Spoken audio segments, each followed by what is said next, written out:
Bonjour et bienvenue dans ce nouveau tutoriel consacré à l'épisode 4 de Symfony 2. Alors cet épisode va être un peu spécial puisqu'en fait je souhaiterais en fait reprendre tout ce qu'on a appris depuis le début pour le mettre en pratique et comme ça valider vos acquis et comprendre des choses si vous n'avez pas compris certaines choses. Donc voilà, alors on va pas s'attaquer à une grosse partie aujourd'hui, on va vraiment faire des révisions et comprendre deux trois choses qui ne paraissent pas forcément logiques. Et donc voilà, donc c'est parti. Alors on va commencer, on va reprendre notre projet où est-ce qu'il en était. Donc moi j'ai rien touché, j'ai rien fait de nouveau. On va recommencer dans notre bundle e-commerce. Alors ce que je voudrais dans un premier temps, c'est créer plusieurs méthodes. Donc on va faire, mettons, plusieurs pages. Hop, donc plusieurs méthodes et faire des liens entre elles. Donc c'est-à-dire qu'on pourrait naviguer sur le site. Alors, on va dans un premier temps donc supprimer la méthode, enfin pas supprimer mais modifier la méthode index-action. Voilà, on va retirer un peu tous nos tests. Hop, on va retirer tout ça. Le tableau, on va pas en mettre. Voilà. Une fois qu'on a fait ça, on va modifier la route, puisque forcément, il n'y a plus de paramètres, donc la route, il faut la modifier. Hop, on va modifier tout ça. Voilà. Voilà. Donc jusqu'ici, normalement, vous devriez comprendre sans problème. Include, on peut la laisser. Et la navigation, on peut la laisser. Ça, on peut laisser. Et ça, on peut retirer. Donc si on regarde et qu'on retire les paramètres, hop, voilà, impeccable. Alors, ce que j'aimerais moi, c'est qu'on mette par exemple la page accueil, voilà, un lien sur la page accueil, un lien sur la page test 1 et un lien sur la page test 2. Voilà, actuellement il se passe strictement rien. Alors, qu'est-ce qu'on va faire? Alors, sachez que par convention, une méthode égale une action. Voilà, il ne faut pas faire, faut pas avoir plusieurs actions pour plusieurs pages. Enfin, une seule action pour plusieurs pages, c'est pas terrible. Il faut bien scinder. Bon, sauf si vous avez exactement les mêmes appels, les mêmes fonctions, enfin les mêmes paramètres dans la méthode, vous pouvez la réutiliser pour éviter la duplication de code. Mais il faut vraiment rester logique dans votre code métier. Voilà. Ce qu'on va faire, c'est qu'on va faire une page donc index pour dire que ce sera l'accueil. Et on va créer une méthode. Donc on va l'appeler test. First test. Voilà, first test. Action. On va lui retourner un template avec e-commerce bundle, donc comme au-dessus. Je vais écrire comme ça, vous entraînez aussi à comprendre et à pas recopier bêtement, de préférence. Et on va l'appeler first.html.query. Voilà. Voilà pour la première méthode. Et la deuxième, on va appeler second test action. Alors, hop. Alors, une fois que vous avez fait vos trois méthodes, il faut faire les trois routes. Alors, on a une route. On va faire la deuxième route. Alors, faites attention, si vous n'utilisez pas NetBeans, si vous faites des espaces avec tabulation, il se peut que ça passe pas en fait. Donc, vous êtes mieux à utiliser NetBeans pour être sûr que lorsque vous faites des tables, ça passe. Parce que en fait, le YAML, les tables, il ne comprend pas. Il faut que ce soit des espaces. Or, avec NetBeans, en fait, quand on fait une tabulation, vous voyez, il fait quand même les espaces en fait. Il sait que YAML n'aime pas les espaces, donc il remplace le tab par les espaces. Voilà, donc c'était une petite aparté. Alors, on va garder la nomenclature e-commerce first, voilà, pour dire le nom de la route, ça s'appelle e-commerce first. En pattern, on va lui mettre first. En default, on lui met donc le contrôleur, ça reste le même, e-commerce bundle default. Seulement, on avait dit c'était first. Je me souviens plus. First test. Voilà. On va recopier hop ça pour gagner du temps. Hop, second. Et ici on change de préfixe. Hein. Donc, enfin, on ne change pas en préfixe, mais on change la route. Donc là, on a en préfixe toujours pareil. Si on regarde bien, e-commerce en préfixe. Voilà, j'ai pas été chercher loin. Hein, dans le dossier app config, toujours pareil, le routing de base qui va inclure toutes nos routes. Et dans le routing par défaut du bundle, on a hello, first, second. Donc, si j'actualise, normalement, il n'y a pas d'erreur. Il y a une erreur. Ah, alors là, vous voyez, par exemple, j'ai fait une erreur dans le YAML. Alors, il faut regarder où est-ce que j'ai fait une erreur. Est-ce que c'est une erreur de syntaxe ou est-ce que c'est une erreur d'espace? Donc, ça peut être vraiment de tout. Ah, je sais. Alors, tout simplement, j'ai oublié les S à default. Voilà. Alors, une fois qu'on a nos trois routes de base définies avec nos trois méthodes, il faut faire nos trois vues. Toujours pareil. Alors, l'index, normalement, c'est fait. On a l'index. Alors, on va la dupliquer et on va l'appeler first et second.html.tween. Il faut faire attention. Hop là, voilà. L'include, on va la virer pour que ça soit plus compréhensible. Hop, voilà. Alors, la navigation, on va la mettre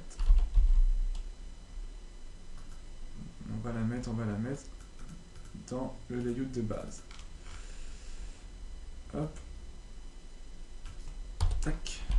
Voilà. Jusqu'ici, normalement, vous savez faire. Il n'y a pas de souci dans la logique. On n'oublie pas de remettre le bug body puisque je l'ai fait. Je l'ai supprimé. Hop. Après, on l'a, enfin, Symfony l'a généré en l'appelant body, mais on peut le renommer ou l'appeler comme on veut. Hein. Alors, dans notre vue index, on a quoi? On a navigation, non, c'est body maintenant. Dedans, on va appeler ça accueil. Ou non, on va appeler. Voilà, accueil, ouais, ça accueil. Hop. Ensuite, on accueille, on va prendre first. On va supprimer tout ça. Hop, on a dit body. Ici, on va l'appeler first. Et là, on va appeler ça second. Normalement, vous ne devriez pas être perdu puisque je vous rappelle, c'est exactement ce qu'on a fait lors du précédent tutoriel. On remet juste en pratique ce qu'on a acquis. Alors, si on récapitule et si on a bien fait les choses comme il faut, on actualise, on a bien accueil, on a bien notre menu qui est généré par le layout de base. Hop. Sauf que, bon, on va modifier après. Là, on a first, ça marche bien, et second qui tape pas dessus. Alors tout simplement parce que, voilà, vous voyez, la vue génère exactement la même que la first. Il faut juste modifier le rendu de la vue pour avoir le second. Donc là, on a bien le second. Donc, par contre, dans le routing, oh là là là, vraiment je vais me coucher. Alors, second, voilà. Alors simplement parce que j'ai fait un copier-coller tout bête, mais j'avais pas modifié la destination du contrôleur. Donc ça n'appelait pas la bonne méthode. Donc là, ça devrait être bon. Voilà. Non, là ça n'appelle rien du tout. Pourquoi il y en a qui s'affiche? Second. Ah, tout simplement parce que. Voilà. Voilà. Donc, 3 petites erreurs d'indentation en quelques minutes. Vous voyez, ça arrive très très vite. Donc il faut vraiment faire attention à votre structure. Alors, une fois qu'on a fait ça, une fois qu'on a bien notre force seconde, etc., on va modifier la route et retirer le hello, puisqu'en fait, j'aimerais bien que lorsqu'on est juste e-commerce, comme ceci, voilà, on est directement sur l'accueil. Donc là, c'est impeccable. Vous voyez, j'ai tout retiré, j'ai juste mis un slash, comme ça, par défaut, lorsqu'on a e-commerce tout court, et ben ça va sur la page d'accueil. Maintenant, je voudrais que quand on clique, ici c'est sur la page d'accueil, ici sur la first, ici sur la second. Alors qu'est-ce qu'on va faire? Tout simplement, on va prendre le nom de chaque route, ici, voilà, et on va être dans le base, et on va lui dire, en fait, ici, bah, tu deviens un lien, donc on lui dit passe, et tu passes le nom de la route, tout simplement. Voilà, et si on fait ça, vous allez voir qu'ici, voilà, le lien est généré tout simplement, voilà, il est généré.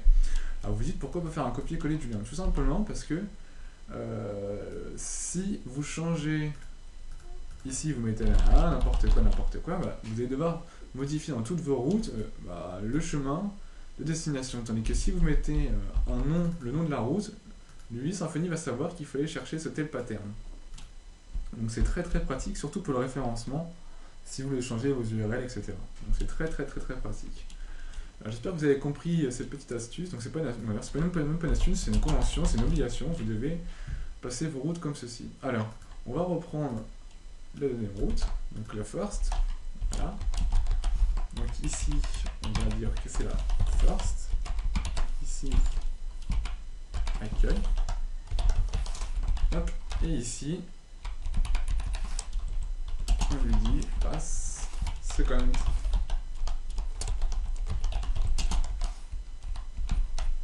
Voilà, second.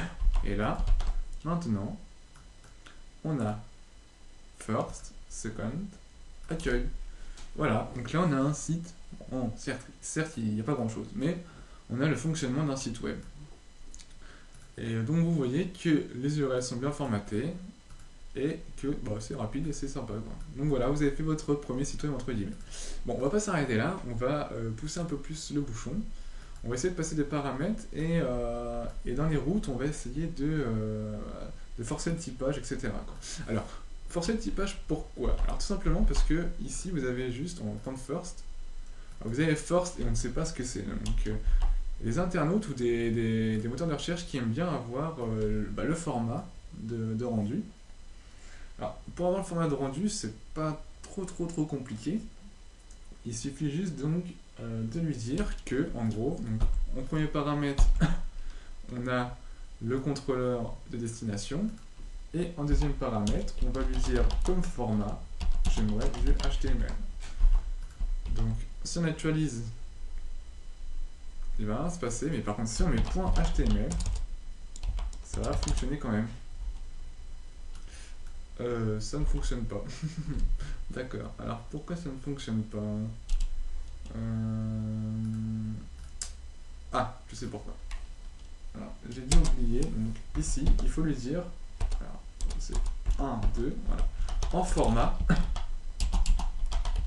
rendu HTML. Voilà.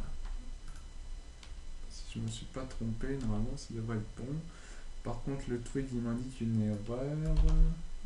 Pas le twig, mais le mol. Ah, oui, il y a attention encore une fois. C'est requirement, 2 points, voilà, c'est du YAML. Donc requirement et le format. Donc ça reste une convention. Hein. Hop, on actualise. Ah, une jolie erreur. Donc c'est bien, moi ça nous apprend requirement. Hop. Il n'en veut toujours pas. E-commerce first.html. Alors pourquoi il ne veut pas forcer mon HTML? Eh bien tout simplement parce que, encore une fois, j'ai oublié le format. Voilà, ici on lui dit le format à passer. Alors je vais vous expliquer pourquoi on fait ça. Alors je fais sous sa tête, alors des fois je mélange un peu les pinceaux. Voilà, donc là ça fonctionne très bien. Et même si on met first dans la logique, ça devrait fonctionner aussi. Seulement on va le forcer quand même en HTML dans l'URL. Alors, comment ça fonctionne? Alors, on lui dit ici, donc comme si c'était un argument entre guillemets, que le format, et en gros que après le first, on aimerait bien avoir l'extension, donc point quelque chose, point format.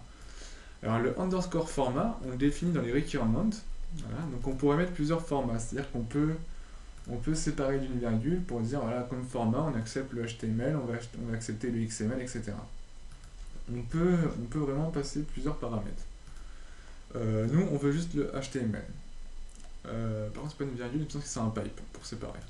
Euh, Ici, on précise encore une fois que le format, c'est du HTML pour le rendu de la route, en fait. Pour le rendu du ThisRender. Le ThisRender, à savoir que c'est du HTML. Donc c'est justement pour ça qu'on met sur cette ligne-là le format de .html. Parce qu'en fait, ça se fait un peu doublon. Mais ça, c'est pour dire à la route que c'est du HTML. Et ça, c'est pour dire au ThisRender que c'est du rendu HTML. Voilà. Donc c'est deux choses bien différentes. Bon, j'espère que vous avez compris le principe. Maintenant, on va retourner sur notre de base, voilà, et on va lui dire ici, voilà, donc de rajouter .html pour concaténer en twig. Si vous avez bien vu la documentation, pardon, je vais y arriver, c'est un tilde en espagnol, voilà. Hop, et là, on peut voir que le .html est d'office rajouté. Donc si on fait second et si on fait first, on a le .html. Donc voilà, donc là on a vu comment rajouter un format.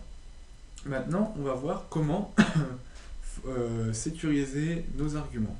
Alors les arguments, ça ne devrait pas vous faire peur. On va passer un argument à first ici. On va l'appeler, on va lui dire ID. Voilà, on va imaginer que c'est un ID. D'accord. Là on va passer un ouais, on va lui dire ID, comme ça on pourra écrire l'ID dans la vue.